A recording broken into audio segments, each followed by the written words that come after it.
ग्रंथामध्ये 26 अध्याय आहेत. त्याच्यामध्ये त्यांनी स्थान लीला वर्णन करून सांगितलेले आहे. आता आपण सर्ग विसर्ग स्थान पोषण काल तुम्ही ऐकलत ना. आता सर्ग आणि विसर्ग आपण पाहिला. आपण आता स्थान मर्यादा पाहतो. म्हणून या स्कंधामध्ये पंचम स्कंधामध्ये त्यांनी स्थान मर्यादा भगवंतानं कोणत्या कोणत्या स्थानावर लीला केली त्याचं वर्णन आपल्याला पाहायचं आहे.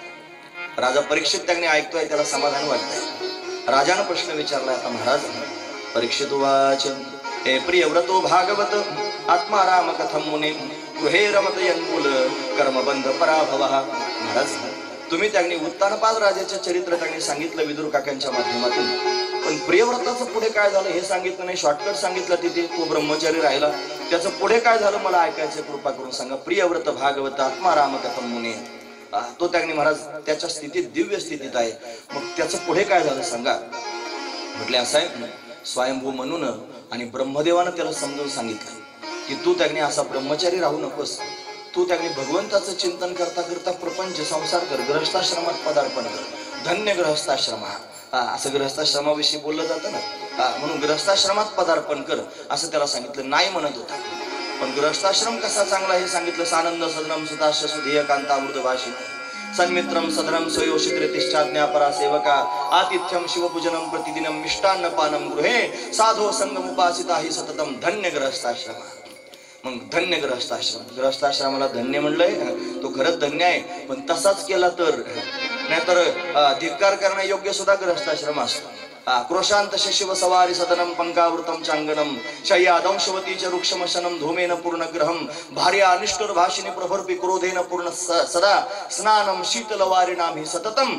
धिग धिग गृहस्थाश्रम, धिक्कार करण्यायोग्य सुद्धा गृहस्थाश्रम असतो. म्हणून आपला चांगला असा भगवंताचं चिंतन कर.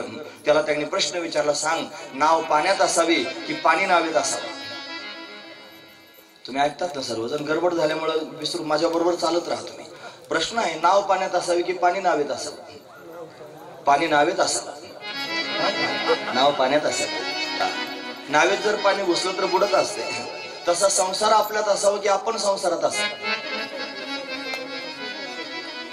आपण संसारात असावं पण संसार आपल्यात नसावा. महत्वाची मग आपल्यात काय असावं, आपल्यात फक्त भगवंताचं चिंतन असावं. तुका म्हणे देह भरिला विठ्ठले काम क्रोधे केले गररते. जीवन आपलं भगवन्मय करून टाकावं, संसारात फक्त दिसावं आणि परमार्थात असावं. हा महत्वाचा विचार आहे. कारण संसार प्रारब्धानं होत असतो आणि परमार्थ प्रयत्नानं होत असतो. मग प्रयत्नपूर्वक परमार्थ करावा आणि प्रारब्धावर संसार सोडून द्यावा. जे त्यांनी असं आहे, गोस्वामीजी म्हणतात, ते म्हणतात प्रारब्ध पहिले रचा पीछे रचा शरीर तुलसी चिंता क्यों करे भजले शरीर रघुवीर. म्हणून आधी प्रारब्ध तयार झालंय मग शरीर प्राप्त झालंय. म्हणून त्यांनी प्रारब्धात जे होणार आहे ते होणारच आहे. ललाटाचं जे लिहिलेलं आहे ते कधीच चुकणार नाही, ते होणारच आहे. म्हणून जितना जिसके भाग्य में खान उतना ही पाता है. भोले के दरबार में भोले के दरबार में सबका भाता है.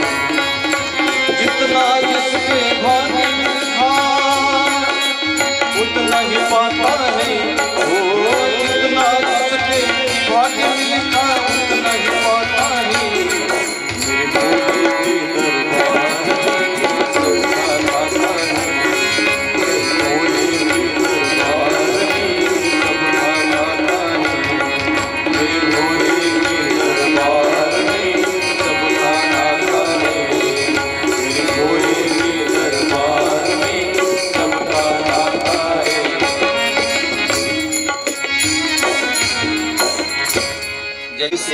समृद्धी जाना पैसे गरज.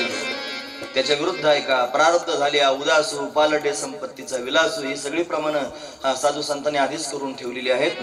म्हणून तुमच्या कपाळात जेवढं लिहिलं आहे त्यातलं कोणी नेऊ शकत नाही आणि कपाळापेक्षा जास्त तुम्हाला कोणी देऊ शकत नाही. असं सांगितल्यावर लोक म्हणतात संतांनी लोक बुरसट करून टाकले. अरे बुरसट नाही केले, समाधानानं जगायला शिकवले. महत्वाची गोष्ट आहे, याच्यातच समाधान आहे. नाहीतर असं जर मांडलं नाही तर महाराजांनी परत सांगितलं, ते म्हणतात करिता बरोबरी दुरावसी दुरी आणि भवाची पुरी वहावसी. म्हणून त्यांनी हट्टहास करण्यापेक्षा त्यांनी भगवंताचं चिंतन करावं, आनंद जीवनामध्ये प्राप्त होईल. त्यानं त्यांनी ब्रह्मदेवाचं मनूचं म्हणणं ऐकलं, ऐकून विवाह केला. विश्वकर्म्याची असणारी कन्या बहिष्मती हिच्याबरोबर त्याचा विवाह झाला. विवाह झाल्यानंतर त्याला 10 मुलं झालेली आहेत.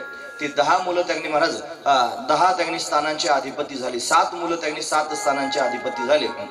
त्या सप्त द्वीप आहेत की नाही महाराज, प्रत्येक द्वीपामध्ये एक एक अधिपती झालेला आहे. जम्बू नावाचा द्वीप आहे. आता बऱ्याच द्वीपांचं वर्णन भागवतात आहे, पण तेवढं सांगितलं जात नाही, सांगावं कधी कोणत्या वेळेला. पण आपला जो द्वीप आहे जम्बू, या द्वीपा माझी एक पंढरपूर गावगा, हे लोकांना त्या अभंगामुळे तर निदान कळालं आपण जम्बू द्वीपात आहोत म्हणून. हे जम्बूद्वीप आहे. या जम्बूद्वीपामध्ये अग्निध्र नावाचा त्यांनी पुत्र आहे या प्रियव्रताचा. तुम्ही ऐकतात ना, जसं उत्तानपाद नाव आपण ऐकलं की नाही, तसं प्रियव्रत शब्दाचा अर्थ आहे महाराज. प्रत्येक नावाला अर्थ असतो. काय काय अर्थ आहे त्याचा? प्रियव्रत. ज्याच्या जीवनामध्ये ज्याला व्रत करायला प्रिय वाटतं तो प्रियव्रत. ज्याच्या जीवनामध्ये व्रतप्रिय असतात तो प्रियव्रत. असा असणारा प्रियव्रत आहे. व्रतस्थ आहे, व्रत करतो आहे. ग्रहस्थाश्रमात जरी आहे तरी पण व्रतस्थ जीवन अशा पद्धतीने चांगल्यापैकी जगतोय. म्हणून त्याचा पुत्र आहे अग्निध्र. या अग्निध्राचा त्यांनी विवाह झाला पूर्वचिती नावाच्या अप्सरेबरोबर. पूर्वचिती नावाची अप्सरा आहे. तिच्यापासून मुलगा झाला नाभी. या नाभीच्या पत्नीचं नाव आहे मेरुदेवी. या नाभी आणि मेरुदेवी पासून त्यांनी एक पुत्र झाला, त्याचं नाव आहे वृषभदेव. वृषभदेव हा वृषभदेव सामान्य नाही, हा भगवंताच्या 24 अवतारापैकी एक अवतार आहे.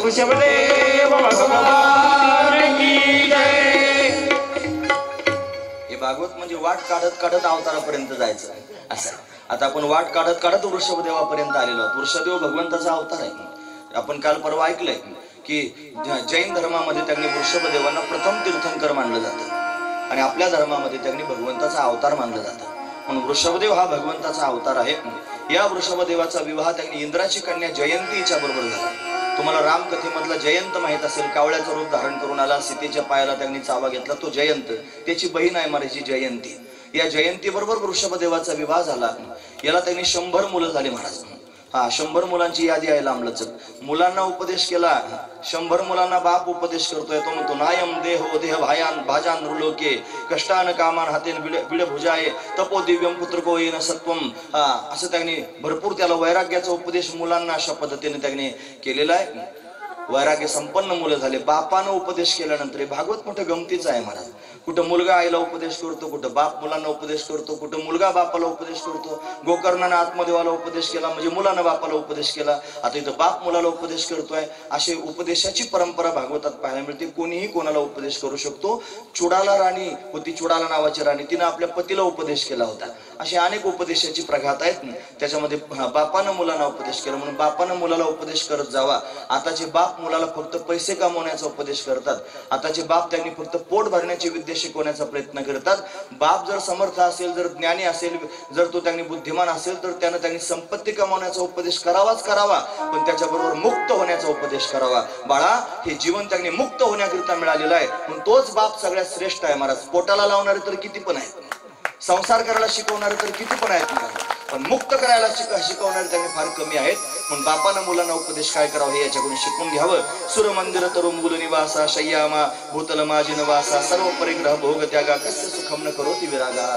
वैराग्य त्यांनी भागवतातलं नाही, हे दुसरं प्रमाण त्यांनी तुमच्या समोर मी सांगतोय. म्हणून त्यांनी वैराग्याशिवाय सुख प्राप्त व्हायचं नाही. म्हणून 100 मुलांना त्यांनी उपदेश केला. त्याच्यापैकी 81 मुलं विद्वान ब्राह्मण ब्रह्मचारी राहिले बापाच्या उपदेशाने. त्यानंतर त्यांनी 9 मुलं 9 वर्षाचे अधिपती झाले. त्यानंतर 9 मुलं संन्यासी झाले.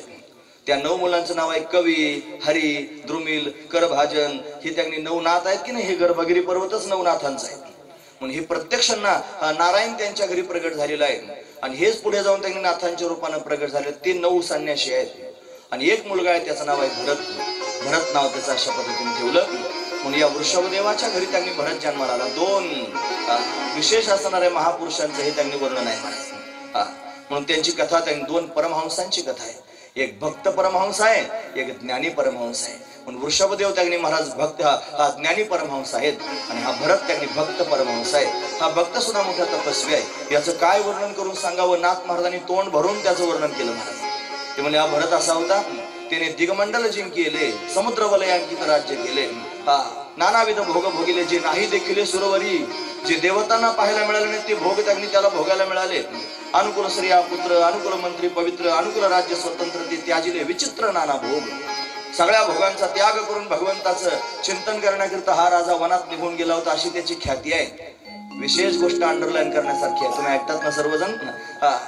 महाराज म्हणतात, जे राज्य वैभव भोगिती तया कदा नव्हे विरक्ती, परी भरते केली नवल ख्याती, सेविला श्रीपती भोग त्यागे.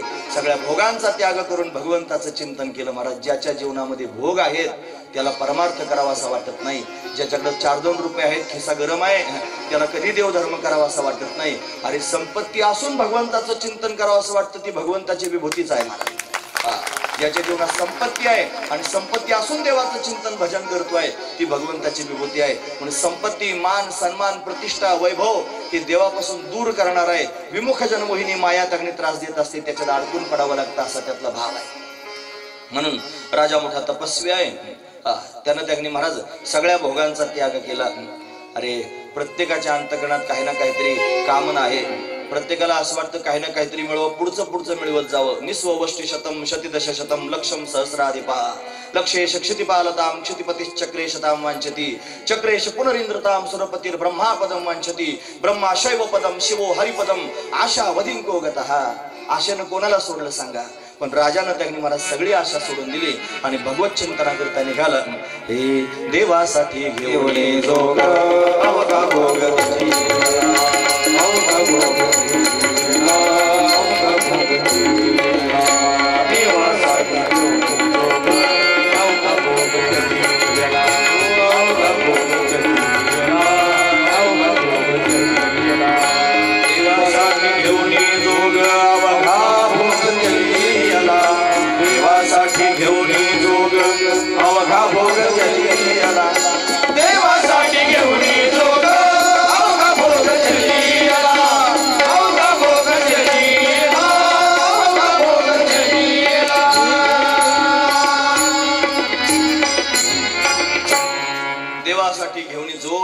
भोग त्याची याला सगळ्या भोगांचा त्याग केला आणि भगवत चिंतना करता निघाला. हे विवेकी मनुष्यच करू शकतो.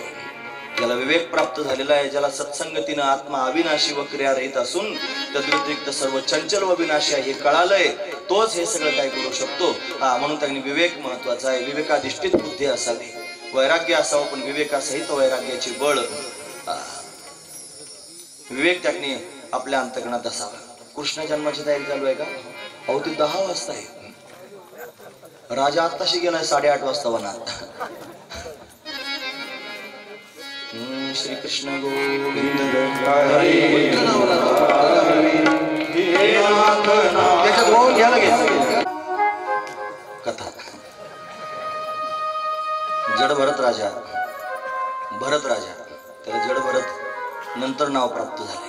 भरत राजा, हा भरत राजा सर्वस्वाचा त्याग करून भगवंताची भक्ती करण्याकरिता वनात निघून गेला. वृषभदेवाच्या घरी 100 मुलं जन्माला आले. त्या 100 मुलांमध्ये एक मुलगा जो त्याने अजनाभ पर्वाचा राजा झाला. अजनाभ पर्व म्हणजे आपलं भारत भूमी, आपल्या भारताचं खरं नाव आहे अजनाभ. काय नाव आहे? अजनाभ. त्याला भारत नंतर नाव पडलंय.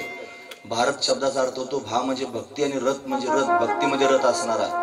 भा शब्दाचा अर्थ होतो ज्ञान आणि रथ म्हणजे ज्ञानामध्ये रथ असणारा देश, म्हणून त्याला भारत म्हणतात. त्याचं खरं नाव आहे अजनाभ. अजनाभ पर्व. या अजनाभ पर्वामध्ये यानं त्यांनी 10,000 वर्षापर्यंत राज्य केलंय. एवढा श्रेष्ठ असणारा हा राजा. याच्या पत्नीचं नाव आहे पंचजनी. पंचजनी. तिच्यापासून 5 मुलं त्याला अशा पद्धतीने झाली. सुमती, राष्ट्रभूत, सुदर्शन, धूम्रकेतू, आवरण अशी त्या मुलांची नाव. असं त्यांनी भरभरून राज्य त्यानं केलंय. समुद्र वलयांकित राज्य केलंय. स्वर्गातल्या देवांना जे भोग प्राप्त झाले नाही ते भोग त्याला प्राप्त झाले. पण एवढं सगळं असताना त्यांनी महाराज राजाला विरक्ती झाली. विरक्तीसारखं भाग्य जगात दुसरं कोणतं नाही महाराज. आणि विरक्ती व्हायला पाहिजे. ती विरक्तीच त्यांनी भगवंताच्या प्राप्तीपर्यंत, बोधापर्यंत घेऊन जाऊ शकते. विरक्ती वाचून काही ज्ञानाशी तगण्याची नाही. ज्ञान जर टिकून राहायचं असेल तरी विरक्तीच महत्वाची. राजाला विरक्ती झाली, वैताग नाही. सगळे मनासारखं होतं तरी पण सोडून दिलं आणि भगवंताच्या प्राप्तीकरिता वनामध्ये निघून गेला. एक आश्रम तयार केला. पुलह आश्रमामध्ये जाऊन राहू लागला. आणि तिथं त्यांनी राहत असताना भगवंताचं चिंतन त्यांनी करतोय, ध्यान करतोय. रोज त्रिकाल संध्या करतोय. एक दिवशी स्नान करण्याकरिता म्हणून गेला आणि एक व्याघ्र गर्जना कानावरती ऐकू आली. एक हरणी पण तिथं पाणी पित होती. हरणी पाणी पित होती, गर्भवती होती. हरणी त्यांनी व्याघ्र गर्जना ऐकून घाबरली तिनं त्यांनी उडी मारलेली आहे पलीकडच्या काठावर जाण्याकरिता. तिचा गर्भ पाण्यामध्ये त्यांनी पडला आहे. घाईघाईनं उडी मारून निघाली होती, गर्भ पाण्यामध्ये पडलेला आहे. व्याकुळ झाली, कष्टी झाली, तिचा मृत्यू झाला. हरणी मारली गेली, तो गर्भ त्यांनी पाण्यामध्ये वाहू लागला. राजा जिथे अर्घ्य देण्याकरिता उभा आहे तिथं त्यांनी महाराज राजाच्या हातातच तो गर्भ आला, जिवंत आहे, हरणाचं पाडस आहे. राजाने विचार केला, मी क्षत्रिय आहे, माझ्या आश्रयाला आलंय, आता याचा मी सांभाळ केला पाहिजे. पण आश्रमात घेऊन गेला स्वतःच्या. गेल्यानंतर त्याने त्याला लहानचं मोठं करू लागला. हरण पण त्याच्या अवतीभोवती उड्या मारू लागला. स्वतःच्या कपाळाला गंध लावला की हरणाला लावायचा. देवाच्या गळ्यात फुलांच्या माळा घातली की त्या हरणाच्याही गळ्यात घालायचा. त्या हरणाच्या पायात घुंगर त्यांनी बांधले होते. फार प्रेम, मुलासारखं प्रेम हरणावर करू लागलं. सगळं सोडून दिलं आणि हरणावर प्रेम जडलं. हरण हरण हरण. एक दिवशी हरणांचा कळप आला आणि हरणानं तो कळप पाहिला आणि पाहता पाहता हरण त्या कळपात निघून गेला. हरण कळपात निघून गेला. सकाळी हरण गेलेला आहे, संध्याकाळपर्यंत आला नाही. राजाला चिंता वाटू लागली. म्हातारा झालेला राजा आहे, चिंता वाटते हरण कुठे गेला असेल, त्याचं काय झालं असेल, त्याला कोणी खाल्लं तर नसेल ना, अमुक झालं नसेल ना. 1 दिवस झाला, 2 दिवस झाले, 3 दिवस झाले, त्याचं मरण जवळ आलं. महाराज हरणाचं चिंतन करता करता राजा मरण विसरून गेला आणि मरण तर समोर येऊन ठेपलं आणि त्याचा मृत्यू व्हायचा त्यावेळेला हरण समोर आलं. त्याच्या पायाजवळ येऊन बसलं म्हणतात आणि त्याने ते पाहिलं. मनात विचार करू लागला, आता मी मरणार आहे, मी मेल्यानंतर माझ्या हरणाचं काय होईल. तुम्ही ऐकतात ना सर्वजण, ही गोष्टी सांगायकरता नाही भागवतात ते लिहून ठेवलं. आपल्याला पण हरणं आहेत महाराज घरी. कोणाला 1 आहे, कोणाला 2 आहेत, कोणाला 4 आहेत, असे हरणं आहेत ना आपल्याला सुद्धा. आणि आपली सुद्धा हीच गत असते, यांचं कसं होईल, यांचं कसं होईल. तू मरून बघ, तुझं ध्यान सुद्धा काढणार नाही. तू फक्त मरून बघ एकदा, तुझं ध्यान काढलं तर तिथून पुढं. अरे ज्याला कोणीच नाही त्यांचं सुद्धा फार चांगलं होतं. जन्माला यायच्या आधी जर त्यांनी महाराज आईच्या पोटात असतानाच बाप मेला आणि जन्म देताना आई मेली, असे पण काही लोक समाजात आहेत. आई पाहिले नाही, बाप पाहिले नाही, त्यांचं सुद्धा फार चांगलं झालंय. अरे ज्यांनी आई बाप पाहिले नाही त्यांचं चांगलं झालंय. आणि याचं कसं होईल, तुझं बघ कसं होईल. आधी महत्वाचा विचार आहे. अंतकाल समयाला त्यांनी महाराज ते हरण डोळ्यासमोर आलं आणि हरणाचं चिंतन करता करता प्राण निघून गेले. मरावं लागलं. अंतीची मती अवधारेची पुढली गती. जागता जवा सिजे तेने ध्याने भावना भाविजे, डोळा लागत खेळ देखीजे तेच स्वप्ने. मौली म्हणतात हे जसं आहे ना तसं त्यांनी महाराज मृत्यूनंतर ज्याचं आपण चिंतन करतो तीच गती प्राप्त होते.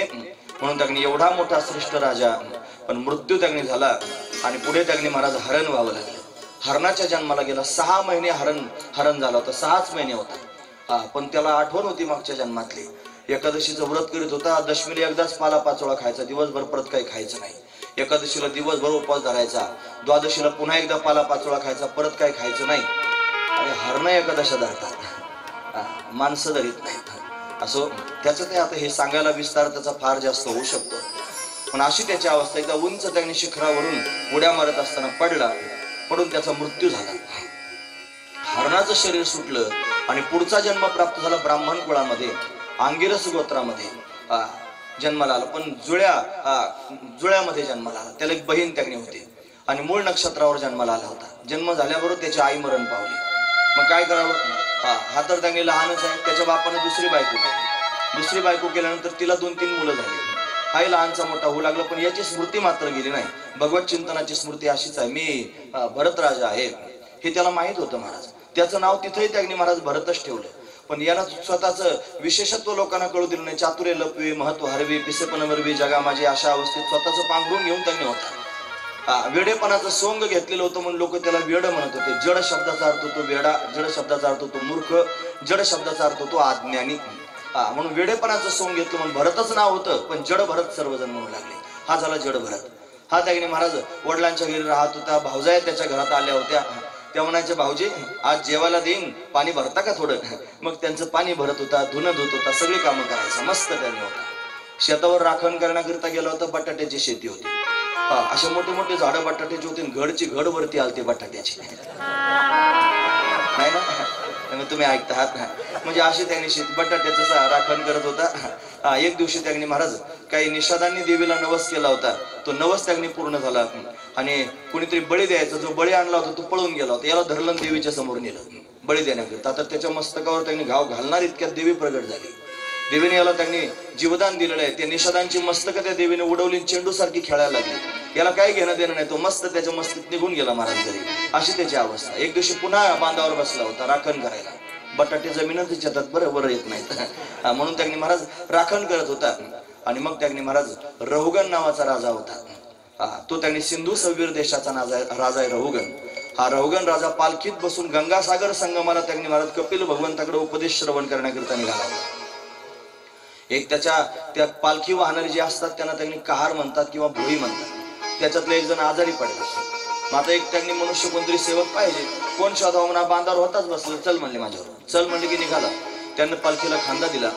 चालायला लागले. चालत असताना त्यांनी महाराज आता याचा नियम होता, ब्रह्मज्ञानी होता ना, त्याला त्यांनी सगळ्यांमध्ये देव दिसत होता. किडे मुंगे त्यांनी पाय खाली मरता कामा नाही म्हणून त्यांनी हुकून चुकून चालत होता. ती पालखी हलत होती. ती हल्ली की राजाला त्यांनी त्रास व्हायचा. म्हातारा झालेला राजा होता. मग तो म्हणायचा कोण हालचाल करतो रे? ती गजन म्हणायचे हा नवीन आला आणि तो हलतोय. मग समजून सांगितले, एकदा दोनदा तीनदा समजून सांगितलं, पण तो हलायचा थांबे ना, राजाला त्रास व्हायचा थांबे ना. मग काय करावं, पालखी थांबवा रे म्हणले. पालखी खाली उतरवली. एक काठी हातात घेतली आणि तुला 100 वेळा समजून सांगितलं तरी कळत नाही म्हणे, का असं करतोस म्हणून मारहाण करायला सुरुवात केली. राजानं रहुगण राजानं जड भरताला मारायला सुरुवात केली. जड भरत हसू लागला. राजा मारतोस कोणाला? ज्याला मारतोस ते पंचमहाभूताचं शरीर आहे. मी आत्मा आहे. नाही नंदन ते शस्त्राने नाही नंदहती पावका न चैनन क्लेदियन ते आपण शोषयती मारुता. तू माझं काही करू शकत नाही. मी त्यांनी आत्मा हे जन्माला येत नाही, मरत नाही. न जायते म्रियते वा कदाचिन्नायम भूत्वा भवितावा न भूयः अजो नित्य शाश्वतोयम पुराणो न हन्यते हन्यमाने शरीरे. शरीराचा नाश झाल्याने माझा नाश होत नाही. असं ज्यावेळेला बोलायला सुरुवात केली, राजा चमकला. रे हा तर कोणतरी विशेष दिसतोय. हातातली काठी टाकून दिली. मग बारकाईनं पाहिलं याच्या गळ्यात त्याला बळजबरीने त्यांनी जानवं घातलं होतं. 24 अक्षर असतात गायत्री मंत्राची. ते म्हणत नव्हतं. 6 महिने लागले त्याला शिकवायला 24 अक्षर. येत होतं सगळं पण म्हणायचं नव्हतं. म्हणून त्यांनी महाराज काहीच लक्षणं आपल्या अंगावर घ्यायचं नाही असा त्याचा भाव होता. पण ब्राह्मण आहे असं त्यांनी कळालं. साष्टांग प्रणिपात केलं. तुम्ही कोण आहात? मी ज्यांच्याकडे चाललो ते कपिल भगवान तर तुम्ही नाहीत ना, तुम्ही व्यासदेव तर नाहीत ना, तुम्ही शुकदेव तर नाहीत ना, तुम्ही कोण आहात मला सांगा. आणि मग त्यांनी सांगायला सुरुवात केली. राजा प्रश्न विचारतोय रहुगण. कस्तम निगुट चरती द्विजानाम, म्हणजे गुढ रूपानं विचारण करणारे तुम्ही ब्राह्मण आहात, कोण आहात मला सांगा. मग त्यांनी महाराज राजानं सांगायला सुरुवात केली. राजा मी सामान्य नाही. अहम पुरा भरतो नाम राजा विमुक्त दुष्ट सुतसंग बंध आराधनम भगवान इहमानो मृगो भवम मृगसंगादर्थम. मी त्यांनी राजा आहे. माझं नाव भरत आहे. मी अजनाभ पर्वाचा राजा, सार्वभौम राजा. एवढं माझं सामर्थ्य आहे. पण मृगो भवम मृगसंगादर्थम, हरणाची संगती झाली आणि हरणाचं चिंतन करता करता हरण व्हावं लागलं. तोच मी पुढे जाऊन जड भरत झालेलो आहे. रहुगणाने ठरवलं आता त्यांनी पुढे जायचंच नाही, इथंच थांबायचं. मला तत्वज्ञान सांगा. मग त्यांनी महाराज तत्वज्ञानाचा उपदेश त्यांनी राजाला केला. तुम्ही ऐकतात ना सर्वजण, ज्यानं मारहाण केलं त्याला सांगितले तत्वज्ञान. अरे आपल्याला आर्य कोणी म्हणलं तर जन्मभर आपण विसरत नाही. त्याला कार्य म्हणून तर आपलं भागत नाही. पुढचं सगळं जन्मभर विसरत नाही महाराज. हा महत्वाचा विचार आहे. ज्यानं मारलंय त्याला तत्वज्ञान सांगितलं. का सांगितलं? 2 कारण सांगतो. अखंडानंद स्वामींनी त्यांच्या कथेत सांगितली कारण आहेत महाराज. फार गोड कारण आहेत. म्हणे साधू असे असतात जे फार दूरचा विचार करतात. ते म्हणतात याची पालखी मी खांद्यावर घेतलेली आहे. याची पालखी मी खांद्यावर, आणि मी ज्याला खांद्यावर घेतलंय त्याला अधोगतीला कसं जाऊ देऊ? त्याला तत्वज्ञान सांगितलं पाहिजे. म्हणून ज्याचा स्वीकार साधू करतो त्याचा उद्धारच करतो. हा महत्वाचा विचार आहे महाराज. म्हणून साधूने आपला स्वीकार करावा. बस त्यांनी म्हणावं हा माझा आहे, हा आपला आहे असं फक्त म्हणावं, त्याचा उद्धारच झाला. एक कारण. दुसरं कारण सांगतो. जो हरण होता ना, हरण, त्याला 1000 जन्म हरणाचे मिळणार होते.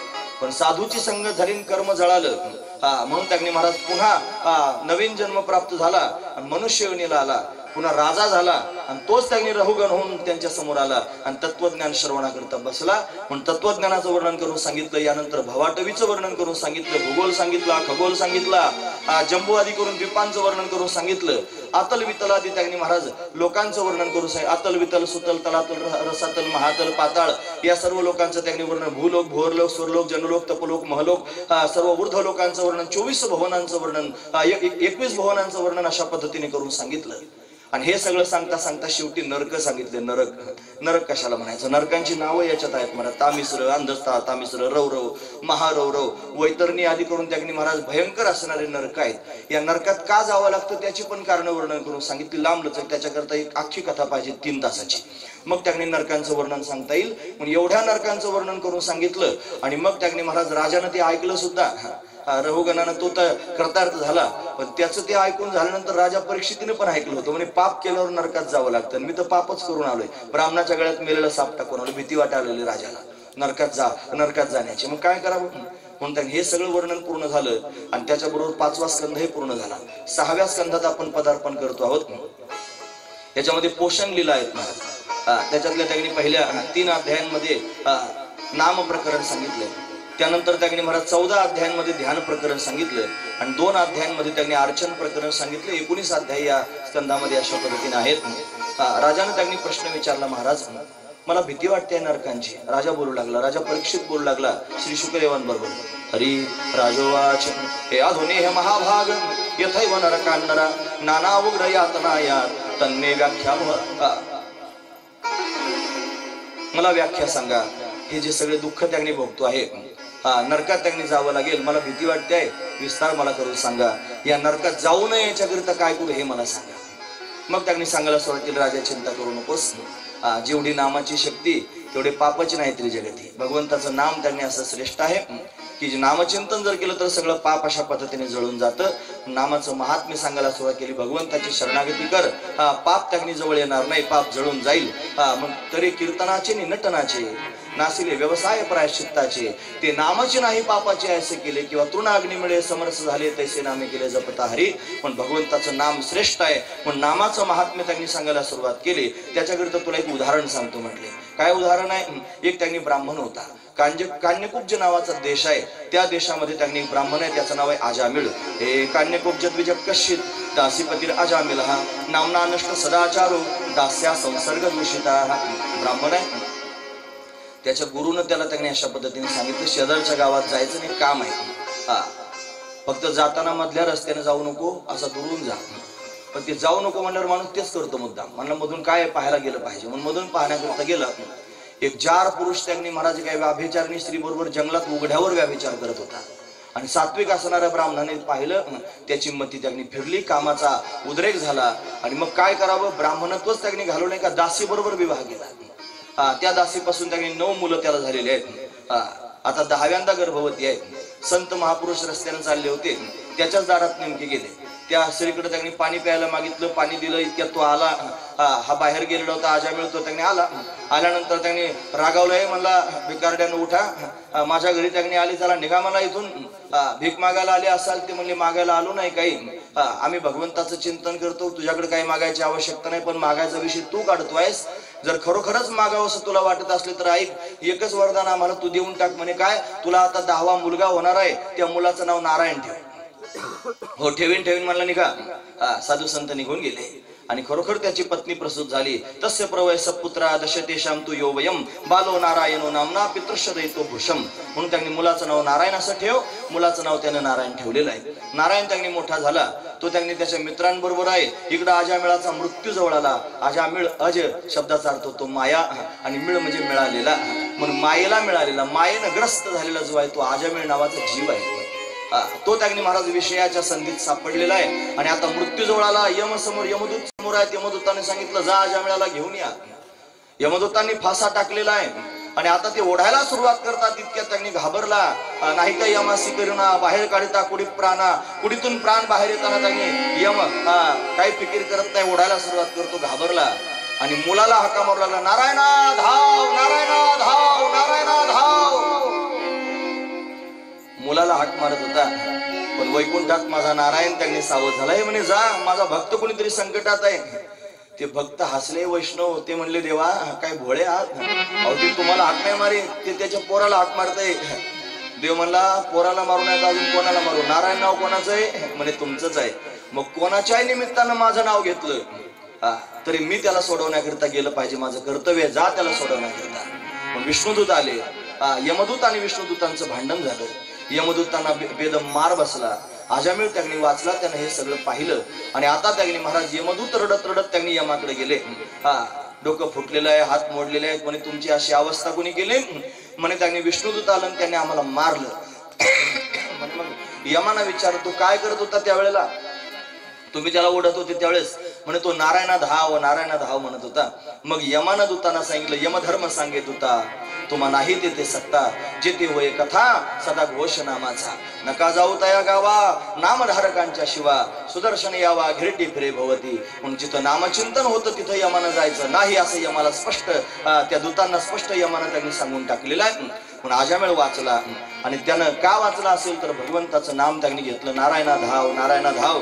म्हणून नारायणाच्या नावात एवढी त्यांनी शक्ती आहे महाराज. पण साधू संत म्हणतात नारायण नामे होऊ जीवन मुक्त, कीर्तनी अनंत गाऊ गीती. म्हणून नारायण नाव अतिशय श्रेष्ठ आहे. भगवंताचं काय राम म्हणा, कृष्ण म्हणा, हरी म्हणा, विठ्ठल म्हणा, केशव म्हणा, काय म्हणायचं असेल ते म्हणा, हे नाम ज्ञानापर्यंत घेऊन जातं आणि ज्ञान मोक्षापर्यंत घेऊन जातं. हा सिद्धांत आहे महाराज. महत्वाचा मुद्दा मी तुमच्या समोर सांगतोय. म्हणून नामचिंतन भगवंताचं करावं. आता त्यांनी आजामेळाला विरक्ती झाली. त्याने विचार केला, मुलाच्या निमित्तानं नारायण नारायण म्हणलो तर विष्णुदूत आले, नारायणासाठीच नारायण जर म्हणलो तर नारायण काय येणार नाही. आणि हरिद्वार क्षेत्रामध्ये गेला आणि नारायण नावाचं पारायण नारायणाकरता केलं. त्याचा परिणाम काय झाला, आजामेळ महादोषी आणि नामे नेला वैकुंठासी. वैकुंठाला त्यांनी जाता आलं. हा भगवंताच्या नामाचा महिमा आहे. म्हणून त्यांनी नामचिंतन केलं, नरक चुकवता येतात. एवढं सामर्थ्य सांगितलं. राजाला मोठं समाधान वाटलं. म्हणून भगवंताची भक्ती श्रेष्ठ आहे हे राजाला त्याच्यातून कळालं. याच्यानंतर राजानं पुन्हा प्रश्न विचारला, महाराज तुम्ही मागे त्यांनी तिसऱ्या स्कंधामध्ये सांगितलं होतं की ब्रह्मदेवानं देव आणि असुरांची सृष्टी केली. ही देव असुरांची सृष्टी कशी झाली हे तुम्ही मला सांगा. मग सांगू लागले. म्हणजे प्राचीन बर्ही नावाचा जो राजा, त्याची कथा आपण पाहिली. या प्राचीन बर्हीची मुलं आहेत प्रचेतस. या प्रचेतसांपासून त्यांनी मुलगा झाला, त्याचं नाव आहे दक्ष. दक्ष हा दक्ष राजा त्यांनी महाराज मोठा तपस्वी आहे. या दक्षानं विंध्याचल पर्वतावर आगमर्षण नावाच्या तीर्थामध्ये हंसगुह्य नावाच्या स्तोत्रानं भगवंताचं स्तवन केलं. भगवान प्रसन्न झाले. त्याला अनेक आशीष भगवंतानं त्यांनी दिले. प्रजा उत्पन्न करायचे, अनेक पुत्र त्याला प्राप्त होणार आहेत. त्याच्या पत्नीचं नाव आहे आसिकनी. तिच्यापासून त्यांनी महाराज त्याला 10,000 मुलं झाले होते. त्यांचं नाव आहे हरियश्वर. हरियश्वर यांना सांगितलं, जा वनामध्ये तपश्चर्या करा, तुम्हाला राज्य करायचं, सृष्टीचा विस्तार करायचा. ते जाताना त्यांना नारदजी भेटले. नारदांनी त्यांना विरक्तीचा उपदेश केला. 10 प्रश्न विचारले. भागवतात गोड प्रश्न आहेत महाराज. म्हणून त्यांनी प्रश्न विचारले, त्याची उत्तर त्यांना देता आले. नारदांनी उत्तर सांगितले. मग म्हणे असं जर आहे तर तुम्ही सृष्टीचा विस्तार कसा करणार आहेत? विरक्ती झाली, संन्यास घेतला. 10,000 मुलांनी संन्यास घेतला. दक्षाला कळालं, तुम्हाला बरं झालं, माझ्या पोरांचं कल्याण झालं म्हणे, संन्यास घेतला. मला अजून पोरं होतील. मग 1,000 मुलं झाले अजून. त्यांचं नाव ठेवलं शबलश्वर. ते शबलश्वर त्यांना नारदजी भेटले. त्यांना उपदेश केला, ते संन्यासी झाले. मग मात्र दक्ष रागावला. तुम्हाला वारे वा, मला पोरं होतं तर हा उपदेश करून संन्यास घ्यायला लावतो. असं कसं? नारदाला शाप देऊन टाकला. जा म्हणे, तू उठसूट ज्याला त्याला उपदेश करतो तुला शाप देतो, मुहूर्तभर सुद्धा एका जागेवर थांबू शकणार नाही. नारदजींना शाप प्राप्त झाला. नंतर ब्रह्मदेवानं दक्षाला समजावून सांगितलं, अजून सृष्टीचा विस्तार व्हावा. म्हणून त्याला 27 मुली झाल्या महाराज. 27 कन्या झाल्या. या 27 कन्यांमध्ये त्यांनी महाराज याला 60 कन्या झाल्या. त्या 60 कन्यांमधल्या 27 मुली त्यानं चंद्राला दिल्या. जे 27 नक्षत्र आहेत ना, त्याच्यामध्ये त्यांनी रोहिणी नावाचं नक्षत्र चंद्राला अतिशय प्रिय आहे. म्हणून चंद्राला पुढे जाऊन शाप प्राप्त झाला. दक्ष राजाचा. दक्ष जरा गरम डोक्याचा होता. म्हणून अशा पद्धतीने 27 नक्षत्र त्यांनी आहेत ना, ते देऊन टाकले त्या चंद्राला. यानंतर त्यांनी महाराज 2 भूतगणांना कन्या दिल्या. 10 मुली धर्माला दिल्या. त्यानंतर 13 मुली कश्यपाला दिल्या. 2 मुली अंगिराला दिल्या. 2 मुली कृशाश्वाला दिल्या आणि 4 मुली तार्क्षाला दिल्या. अशा त्यांनी मला 60 मुलींचा विवाह त्यानं करून दिला. त्याच्यापैकी कश्यपाला दिलेल्या ज्या 13 मुली आहेत, त्या 13 मुलींपैकी 2 मुली आहेत. एकीचं नाव आहे दिती आणि दुसरीचं नाव आहे आदिती. त्याच्यापैकी दितीला जे संतती प्राप्त झाली त्यांचं नाव आहे दैत्य आणि आदितीला जे त्यांनी संतती प्राप्त झाली त्यांचं नाव आहे देव. म्हणून देवतांना राहण्याचं स्थान प्राप्त झालं स्वर्ग आणि दैत्यांना राहण्याचं स्थान प्राप्त झालं पाताळ. पण पाताळ हे दैत्यांचं राहण्याचं ठिकाण आहे. पण दैत्य दैत्यच आहेत महाराज. म्हणजे दैत्य शब्दाचा अर्थ तो द्वैत बुद्धी. दिती म्हणजे द्वैत बुद्धी आणि आदिती म्हणजे अद्वैत बुद्धी. म्हणून द्वैत बुद्धीतच असे विचार येत असतात. दैत्यांच्या मनात द्वैत निर्माण झालं. आम्हाला राहण्याकरता खालचा मजला, त्यांना राहण्याकरता वरचा मजला, असं त्यांनी का झालं असेल? आम्हाला वरचा मजला पाहिजे. मग यांनी आक्रमण करायला सुरुवात केली. देवतांचे त्यांनी गुरु आहेत बृहस्पती महाराज. पण बृहस्पतीच्या उपदेशानं इंद्र स्वतःचं राज्य चालवतोय. एक दिवशी इंद्रानं उन्मत्त होऊन बृहस्पतीचा अपमान केला. काय अपमान केला? गुरुजी समोरून आले, नाचगाणं समोर चाललं होतं इंद्राच्या. त्यानं ते नाचगाणं पाहता पाहता गुरु आले तरी कानाडोळा केला. गावातला जावयासारखंच झालं. असं आहे ना, जास्त घनिष्ठता झाली की घोटाळा होतो. मग गावातला गुरु सुद्धा नसावा. जर गुरुची आणि शिष्याची फार घसरट झाली तर घोटाळा होण्याची दाट शक्यता असते. म्हणून त्यांनी गुरु कार्याकरता स्वतःचं जीवन देऊन टाकावं. ते म्हणतील ते त्याने देऊन टाकावं इथपर्यंत ठीक आहे, पण मर्यादा मात्र त्यांनी आपली अशा पद्धतीने टिकून असावी. असू द्या म्हणून त्यांनी महाराज गुरुचा अपमान झाला. बृहस्पती महाराज निघून गेले. ते निघून गेल्यानंतर त्यांनी आता गुरुरहित राज्य झालं.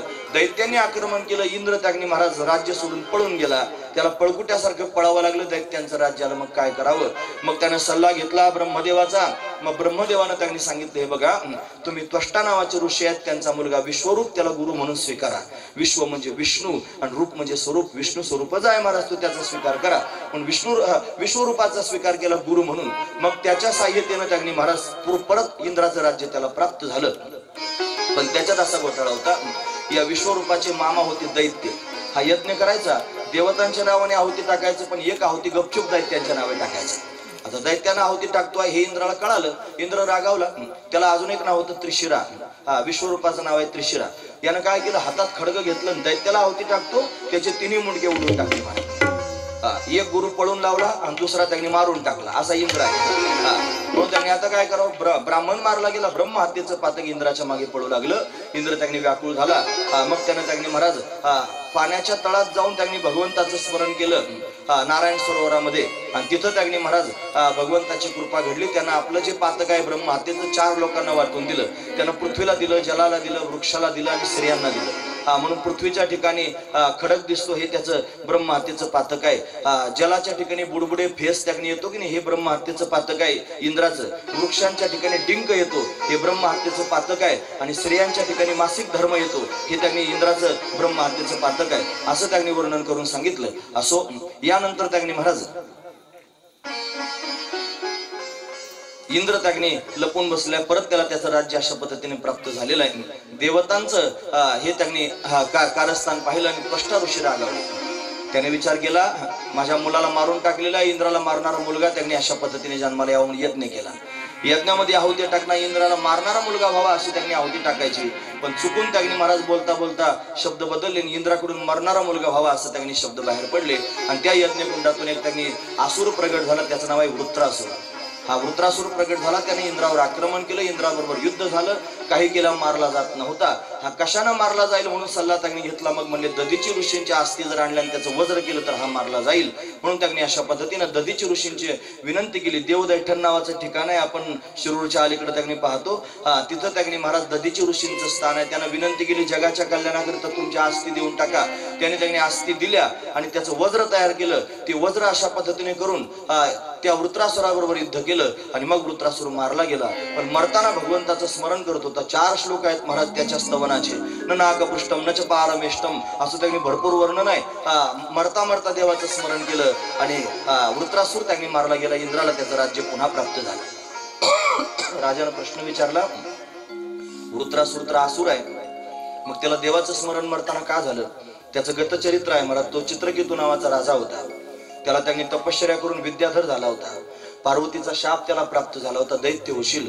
पण त्यांनी महाराज भगवान शंकर रागावले. शाप त्यांनी दिलास, उशाप काहीतरी दे. मग सांगितलं, जरी दैत्य झालास तरी भगवंताचं स्मरण तुला अंतकाल समयाला होईल. म्हणून मरताना त्याला भगवंताचं स्मरण झालं. अशी दिव्य कथा या ठिकाणी वर्णन करून सांगितली. त्याचबरोबर 6वा स्कंद पूर्ण झाला. आता आपण 7व्या स्कंदात पदार्थ. श्री कृष्ण चैतन्य प्रभु नित्यानंद हरे राम हरे कृष्ण राधे गोविंदा. श्री कृष्ण चैतन्य प्रभु नित्यानंद हरे राम हरे कृष्ण राधे गोविंदा. हरे राम हरे कृष्ण राधे गोविंदा. सांगितले आहेत. ऊती म्हणजे कर्म वासना. याच्यात 15 अध्याय आहेत. 5 अध्यायांमध्ये असुर वासना सांगितली, 5 अध्यायांमध्ये देव वासना सांगितली, 5 अध्यायांमध्ये मानव वासना सांगितली. म्हणून त्यांनी 15 अध्यायांमध्ये आपण ऊती लीला त्यांनी पाहतो. कर्म वासना कशा असतात या स्कंधामध्ये त्यांनी राजा प्रश्न विचारतोय. राजाला थोडं वाईट वाटलं. तुम्हाला देव कसा आहे? देव आणि दैत्य हे भगवंताचेच लेकर आहे. एकाची बाजू घेतो आणि दुसऱ्याला मारतो. का मारत असेल? मग दैत्यांना का बरं मारतो? म्हणून त्यांनी राजात संभ्रमात राहून प्रश्न विचारतोय. हरी राजोवाच हे समप्रिय सुरत ब्रह्मन् भूतानां भगवान स्वयं इंद्रस्यार्थे कथम दैत्यान अवधित विषमो यथा. विषमता भगवंताकडे का पाहायला मिळते? म्हणून त्यांनी प्रश्न विचारला की देव जर सगळ्यांच्या ठिकाणी सारखाच आहे, समोहम सर्व भूतेषु भगवान म्हणतो, मग अशी विषमता का करतो असं विचारलं. त्यावेळेस श्री शुकदेवजी महाराज सांगू लागले, राजा साधुपृष्ठ महाराज हरिश्चरितमद्भुतम यद भागवत महात्म्यम भगवत भक्तिवर्धनम.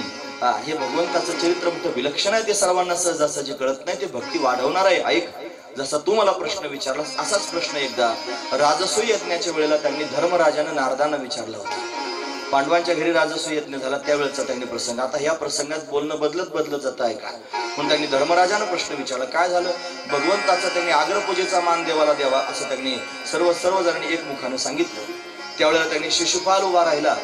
तुम्हाला खबरदार, जर या गोवळाला तुम्ही आग्रपूजेचा मान दिला, याच्या आईबापाचा ठिकाण आहे का? कोणी म्हणतं नंद यशोदेचा आहे, कोणी म्हणतो वसुदेव देवकीचा आहे, हा चोरी करणार आहे, हा अमुक करणार आहे, असं त्यांनी भगवंताविषयी बोलायला सुरुवात केली. भगवान ऐकून घेत होता. 100 अपराध झाले, 100 सगळे अपराध त्यांनी ऐकले. हे बघा, देव सुद्धा वाटच पाहतो अपराध पूर्ण होण्याची. पण अपराध जर जीवनात घडत असेल तर जरा सावरलं पाहिजे आणि सावरून त्यांनी जीवन जगलं पाहिजे. नाही तर मी अपराध करतोय हे कळतं महाराज प्रत्येकाला. दारू पिणाऱ्याला कळतं हे पाप आहे, मांस खाणाऱ्या माणसाला कळतं मी पाप करतोय, व्याभिचार करणाऱ्या माणसाला कळतं मी पाप करतोय. पण हे कळून सुद्धा जर करीत असेल तर त्याला जास्त कातडे निघतात. हा जास्त महत्वाचा विचार. ज्याला कळत नाही त्याच्याकडून चुकीने घडत असेल तर गोष्ट वेगळी आहे. पण त्यांनी कळून जर अपराध करत असेल तर जास्त त्रास होत असतो. हे लक्षात घेण्यासारखी गोष्ट आहे. मला 100 अपराध केले, 100 शिवाय दिले. मग भगवान रागावला, सुदर्शन चक्र घेतलं आणि त्याचं मस्तकच उडवलं शिशुपालाचं. ते मस्तक उडवल्यानंतर त्यांनी त्याच्यातून दिव्य असणारी ज्योत प्रगट झाली. सगळ्या लोकांच्या समोर पाहता पाहता भगवंताच्या मुखारविंदामध्ये विलीन झाले. हे सगळ्यांनी पाहिलं महाराज. धर्मराजाला विशेष वाटलं. शिशुपाल मारला गेला आणि भगवंतामध्ये एक रूप झाला. काय झाला असेल? नारदाला विचारला, असं का झालं सांगा. ते म्हणे, हा शिशुपाल सामान्य नाही, हा जय विजयांपैकी एक आहे. त्याला शाप प्राप्त झाला होता सनकादिक संतांचा. म्हणून त्यांनी सत्ययुगामध्ये ते दोघे जण जय आणि विजय हे त्यांनी हिरण्याक्ष हिरण्यकश्यपू झाले. हे त्रेतायुगामध्ये रावण कुंभकर्ण झाले आणि द्वापार युगामध्ये दंतवक्र आणि शिशुपाल झालेले आहेत असं वर्णन करून सांगितलं. आणि मग त्यांनी प्रश्न पुन्हा विचारला. सत्ययुगामध्ये त्यांनी हिरण्याक्ष मारला गेला हे मला माहिती आहे, पण हिरण्यकश्यपू कसा काय मारला गेला त्याचं मला कारण सांगा. म्हणजे हिरण्यकश्यपूनं ब्रह्मदेवाची तपश्चर्या केली. ब्रह्मदेव प्रसन्न झाले. अनेक प्रकारचे वरदान त्यानं मागून घेतले. ब्रह्मदेवानं सुद्धा भावनेच्या भरात भरपूर वरदान देऊन टाकली. याच्याकडून मृत्यू नको, पशुकुण नको, आकाशात नको, पृथ्वीवर नको, दिवसा नको, रात्री नको, हे सगळेचे सगळे वरदान ब्रह्मदेवानं त्याला देऊन टाकले. उन्मत्त झाला, घरी आला. घरी आल्यानंतर त्याने महाराज अत्र यत्र यत्र द्विजोगावो वेदा वर्णाश्रम क्रिया तम तम जनपद यात संदीपयत वृक्षत, जाळून टाका म्हणून त्यांनी सगळीकडे फरमान त्यानं काढलं. नाव घेऊन येते देवाचे, हे ब्रीद हिरण्यकश्यपूचे. असा हिरण्यकश्यपू होता. तो तपश्चर्या करण्याकरता गेला. त्यावेळेला त्याची पत्नी कायाधू गर्भवती आहे. इंद्र तिला पळून घेऊन चालला होता. नारदांनी अशा पद्धतीने त्यांनी महाराज तिला सोडवलं आणि त्यांनी आपल्या आश्रमात नेलं. त्यावेळी नारदांचा आश्रम होता. नारदांनी आश्रमात नेलं, तिचा सांभाळ केला. ती नारदांच्या आश्रमात प्रसूत झाली. प्रसूत झाल्यानंतर तिला पुत्ररत्नाची प्राप्ती झाली, मुलगा झाला. आणि हा मुलगा त्यांनी त्याचं नाव ठेवलं प्रल्हाद. खरं तर या हिरण्यकश्यपूला 4 मुलं आहेत. एकाचं नाव आहे सल्हाद, दुसऱ्याचं नाव आहे अनुल्हाद, तिसऱ्याचं नाव आहे ल्हाद आणि चौथा आहे प्रल्हाद. हे 4 मुलं आहेत. चौथा त्यांनी प्रल्हाद आहे. प्रल्हादाला त्यांनी महाराज राजाच्या समोर नेले. हिरण्यकश्यपूच्या सांगितलं, राजा तुझा पुत्र आहे. नारदांनी सांगितल्यामुळे कोणत्याच प्रकारची तक्रार न करता मुलाचा स्वीकार केला. मुलगा लहानचा मोठा होऊ लागला. त्याला शाळेत घातलं. शुक्राचार्यांची 2 मुलं होती, षंड आणि अमर्क. त्यांची शाळा होती. हाना मारा तोडा झोडा शिकवत होते. त्या शाळेत त्यांनी प्रल्हादाला नेऊन घातलं. पण प्रल्हादाला ते शिक्षण आवडेना. मग प्रल्हादाला भगवंताची भक्ती आवडत होती महाराज. राजानं त्यांनी त्याला आसुरी विद्या शिकण्याकरता शाळेत नेऊन घातलं होतं. पण त्यांनी दुसरंच शिकू लागला. छोट्या छोट्या बालकांना, दैत्य बालकांना घेऊन भगवंताचं चिंतन भजन करू लागला. शिक्षक अडवण्याकरता आले षंड अमर्क. प्रल्हादाला हात लावल्यावर ते शिक्षकही नारायण नारायण म्हणायला लागले. मग बापानं 2 शब्द समजून सांगितले, अरे तो आपला शत्रू आहे, त्याने तुझ्या चुलत्याला मारलं होतं, असं करू नकोस, त्याचं नाव घेऊ नकोस. प्रल्हाद म्हणला, असं म्हणू नका बाबा, तो सगळ्या जगाचा मालक आहे, तो सगळ्यांचं पालन करताय, त्याच्या विरोधात बोलू नका असं समजून सांगितलं. समजेना. परत एक दिवशी बोलावलं. म्हणजे तुला काय आवडतं ते तरी सांग. तुम्हाला मला नवविधा भक्ती करायला आवडते. श्रवणम कीर्तनम स्मरणम विष्णुपाद सेवनम अर्चनम वंदनम दास्यम सख्यम आत्मनिवेदनम. एवढं समजून सांगितलं तरी पोरगा ऐकत नाही. माझ्या कुळात हे जन्माला आम्हा कुळी नव्हते आयसे आणि ह्याची पेशी निवडले.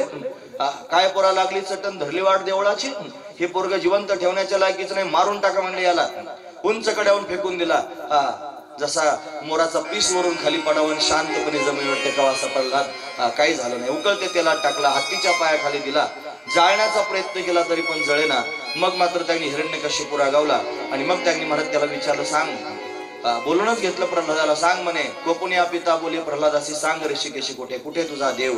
तुम्हाला येरू म्हणे काष्टी पाशाने सगळं आहे वनमाळे जेथे तिथे सगळ्या ठिकाणी म्हणे. खांबात आहे का म्हणे. खांबात पण आहे. असं म्हणलं की रागावलेला हिरण्यकश्यपूने खांबावर लाथ आवाज झाला आणि चमत्कार झाला. या खांबातून प्रत्यक्ष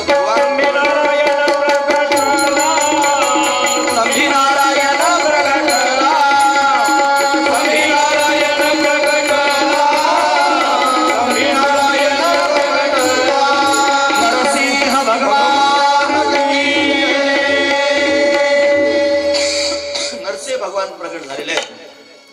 गुरु गुरु गुरु गुरु भगवान करतोय. देवदेवता घाबरलेले आहेत. सर्वत्र हाहाकार झालेला आहे. हिरण्यकश्यपू त्यांनी भगवंतावर आक्रमण करून गेलेलं आहे. दोघांचं बऱ्याच वेळापर्यंत युद्ध होत आहे. संध्याकाळची वेळ आलेली आहे. सूर्य अर्धा आत गेलेला आहे, अर्धा त्यांनी बाहेर आहे. अशा वेळेला त्यांनी महाराज पकडला पशु, परास्त केला, मांडीवर घेतलेला आहे. उंबऱ्यात जाऊन बसलेले आहेत. उंबरं म्हणजे उंबरं गाव नाही, राजद्वारात त्यांनी जाऊन बसले. उंबऱ्यामध्ये मांडीवर त्यांनी पशु घेतला आणि त्याच्याशी बोलायला सुरुवात केली. सांग, दिवस आहे का रात्र आहे? तुम्हाला संध्याकाळ आहे. मी त्यांनी पशु आहे का मनुष्य आहे? म्हणे तुम्ही नरसिंह आहात. सगळे त्यांनी बोल्या सोडून घ्यायला सुरुवात केली. सांग म्हणे, माझे नख सजीव आहेत का निर्जीव आहेत? म्हणे सजीव म्हणतायत का निर्जीव म्हणतायत नाही. शस्त्र आहेत का अस्त्र आहेत? म्हणे तुमचे नख आहेत. सगळ्या प्रकारच्या बोल्या. म्हणे सांग कोणता महिना चालू आहे? 12 महिन्यात मला मरण नको म्हणला होता. 13वा महिन्यात त्याच्याकरता तयार केला. अधिक मास चालू होता. हे सगळेचे सगळे त्यांनी बोलणं पूर्ण करून घेतलं. मरायला तयार होत. त्याच्या पोटात नख खुपसली. त्याची आकडी काकडी भगवंतानं बाहेर काढलेली. परत परत परत परत उकळून पाहतोय त्याचं पोट. साधू संत भाव सांगतात ना, म्हणे का परत मेला तरी उकरत होतं त्याचं पोट. याच्याच पोटातून माझा प्रल्हाद बाहेर आलाय. माझ्या प्रल्हादासारखा अजून एखादं रत्न याच्या पोटात सापडतं का देव शोधत होता महाराज. घेतला पशु, फेकून दिला. उंच आसनावर त्याच्या जाऊन बसला. भगवान गुर गुर गुर गुर करतोय. देवदेवता त्यांनी शांत करण्याच्या विचारात आहे. भगवान शांत होत नाही. इंद्रादी देवाने शांत करता आला नाही. मग त्यांनी अनेक गेले, ऋषीमुनी गेले, कोणाच्यानं शांत होत नाही. भगवान शंकराला पाठवलं. म्हणे तुम्ही तरी शांत करा. ते पण शांत करू शकले नाहीत. मग त्यांनी लक्ष्मीबाईंना पाठवलं. लक्ष्मीचेनं पण शांत झाला नाही. मला प्रल्हादाला पाठवा. मग प्रल्हादजी समोर गेले. नाम प्रल्हाद उच्चारी तया सोडवी नरहरी, उचलून घेतला कडेवरी भक्त सुखीने मला शांत झाला. प्रल्हादाच्या मस्तकावर हात फिरू लागला. त्याच्या गालाला चाटू लागला. पशु आहे ना, पशुचं मुख आहे ना महाराज, म्हणून चाटू लागला. आणि मग त्यांनी फार विशेष प्रेम दिलं. बाकीचे सगळे लाजले. म्हणे बघा, जन्मभर आपण देवदेव करतो, पण एवढं प्रेम देवानं आपल्याला कधी दिलं नाही. असे बरेच प्रसंग आहेत त्याच्यामध्ये. मग त्यांनी गालाला चाटू लागला भगवान प्रल्हादाच्या. पाहता पाहता देवानं हात जोडले. ऐकतात ना सर्वजण, मी देवानंच म्हणलो, प्रल्हादानं नाही म्हणलो, देवानं हात जोडले. आणि मग देव म्हणला, प्रल्हादा, माझ्यामुळे तुला फार त्रास सहन करावा लागला नाही, घरी मला क्षमा कर. प्रल्हादजी म्हणले, देवा अहो त्रास कशाचा? जरी मला त्रास झाला तरी प्रत्येक संकटात तुम्ही मला सोडवण्याकरिता आलातच. त्याच्यामुळे असं म्हणू नका. मग मात्र त्यांनी विचारलं, काय पाहिजे तुला सांग, वरदान मागून घे. काही वरदान त्यांनी मागितलं नाही. पुन्हा पुन्हा त्यांनी विचारतात, माग तुला काय पाहिजे.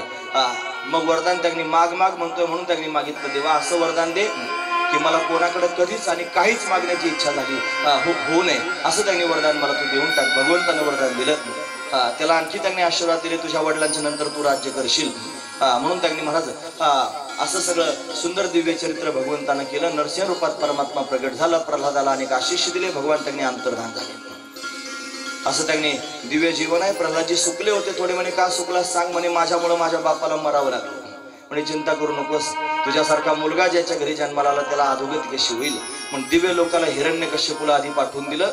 असं दिव्य चरित्र भगवंतानं त्यांनी महाराज केलेलं आहे. म्हणून त्यांनी भगवान अशी लीला करतोय. ही लीला त्यांनी महाराज या ठिकाणी वर्णन करून सांगितली. यानंतर त्यांनी या प्रल्हादाला दत्तात्रय भगवंताची भेट झाली कावेरी नदीच्या काठावर. आणि दत्तात्रय भगवंतानं त्यांनी प्रल्हादाला अनेक प्रकारचा उपदेश केला संन्यास धर्माचा, त्याचं वर्णन आहे. आणि त्याचबरोबर त्यांनी सप्तम स्कंध या ठिकाणी पूर्ण झाला. नारदांनी धर्मराजाला जो उपदेश केलेला आहे, मानव धर्म, स्त्री धर्म, आश्रम धर्म, या सगळ्या धर्माचा उपदेश पण या ठिकाणी आलेला आहे. आणि अशा पद्धतीने हा स्कंद पूर्ण झाला. आपण अष्टम स्कंधात पदार्पण करतो आहोत. 8वा स्कंद, त्याच्यामध्ये मन्वंतर लीला वर्णन करून सांगितले. याच्या 24 अध्याय आहेत महाराज. 24 अध्यायांचा असणारा स्कंद. मन्वंतर म्हणजे काय? मन्वंतर म्हणजे कालगणना. काल